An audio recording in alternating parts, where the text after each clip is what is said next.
Hi, Sherry Coogan here, also known as Sherry C on the message boards and in the scrappy world.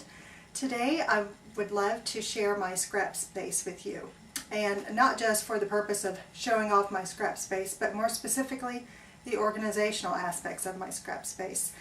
As you know, the more things you acquire, the harder it is to find a perfect spot for all of those. So today I'd like to share how I organize my things and how it works for me in everyday scrapping.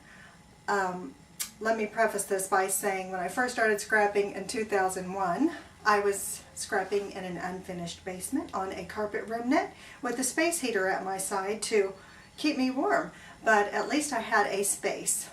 And it has evolved, of course, over the years. We've moved a couple of times since 2001, so I've gone from bigger spaces to smaller spaces, and today this is where I am right now, and just thought I would share some things with you. Whether you're a beginner scrapbooker or seasoned, I hope you find something from this little video that will help you organize yourself so that you can scrap more efficiently. I always love to see other people's scrap spaces, so feel free to leave a comment and share any tips that you have, because I'm always looking for new ways to store the ever-growing product. Anyway, thanks for stopping by, and I hope you enjoyed the video. Thanks. Okay, let's get started. I'll start with my desk area.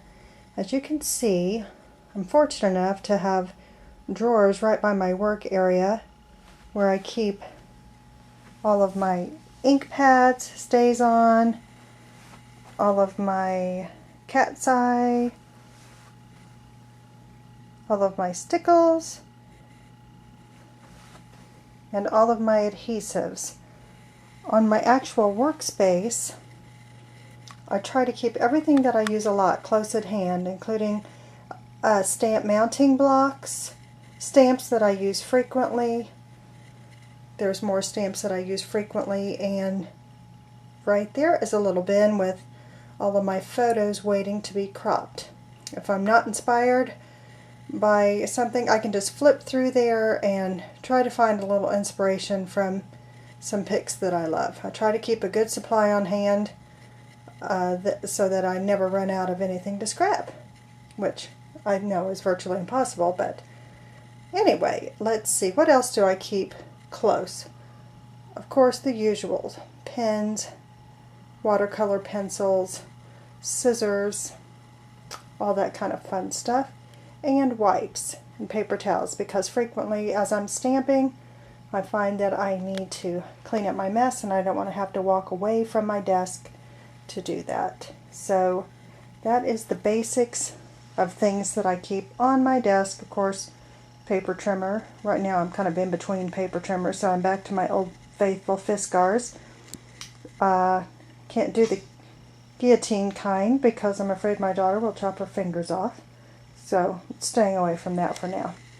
But anyway, this is my little workspace. I have a nice little mat here so that I can have a nice sturdy work surface, because as much as I love my antique table that I found, it does not have an extremely smooth surface, so I have to compensate with the cutting mat. And now we will move on to what I have directly behind me. Okay, here's how I handle my scraps. I have these nifty little file folders, and I just have the color written on there. And I also have pattern paper feminine, pattern paper masculine or neutral, and of course you can see that I can just say I just need an orange or red scrap. I just pull out this folder, open it up, and flip through and see what I have available in that color. I used to use an accordion folder, but quite frankly things got lost down in there and it was rather cumbersome to flip through that. Now the all-important addiction, and yes, it's obvious it's an addiction of mine. These are all of my thickers and alpha stickers, and I have them by color also, so I can just flip through, grab the color or the font that I need. And the great thing about having it this way is it's really close to my workstation. If I want to mix up the fonts, I have everything available to me here. I have just found for me that this is just a really convenient way to keep the things at hand that I use quite frequently. Moving along, got more cardstock, of course, and here is how I keep, let's see, this of course is just miscellaneous tools, adhesives, that type of thing, some dress chipboard, and some chipboard alphas, and more chipboard. Okay, now I'm going to discuss how I store my pattern paper. Currently, the system that I found that's working best for me at this time is the hanging file system. I basically have them divided by manufacturer because, as any seasoned scrapper knows, you basically know these lines. You wait for them to come out and someone can just say to you, my mind's eye, fine and dandy, and immediately a true scrapper will go, oh, I know exactly what you're talking about. But I do have them divided by manufacturer, and if I have a ton of one particular line, I will devote a whole folder to a particular line, and then as it dwindles down, or I find that I'm not really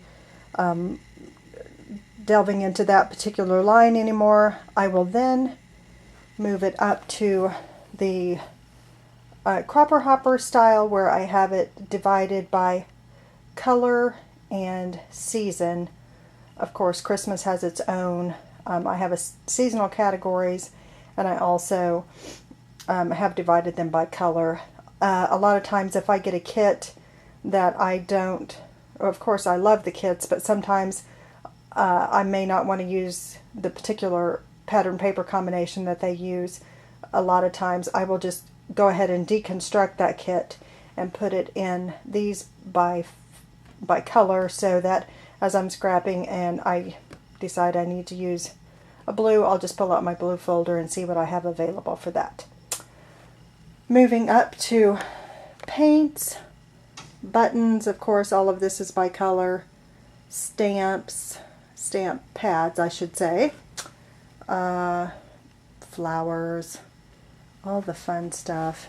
I'm just moving along here, and now is my little rack with glimmer mist, shimmers, smooch, and my twine, my glitter, my dewdrops. I'm definitely a visual person, so it helps me so much to have things out. I don't like things tucked away in cubbies because I get inspired by color, and so for me it just makes me happy when I walk into this space and see all the beautiful product. And the final thing I'd like to show you today is my cutting station. This, I recently acquired the Cricut, so obviously it's taking up a substantial amount of space. A dear friend of mine gave this to me, if you can believe it or not. What a dear friend. But anyway, this is where I keep all my Quick Cuts fonts, and as you can see at this current time I only have 2 Cricut fonts, but I'm sure that obsession will grow into quite a collection in the years to come. But anyway, I just wanted to show you quickly. I had a friend make this piece of furniture for me, specifically for my scrap space, so that's why it's pretty customized.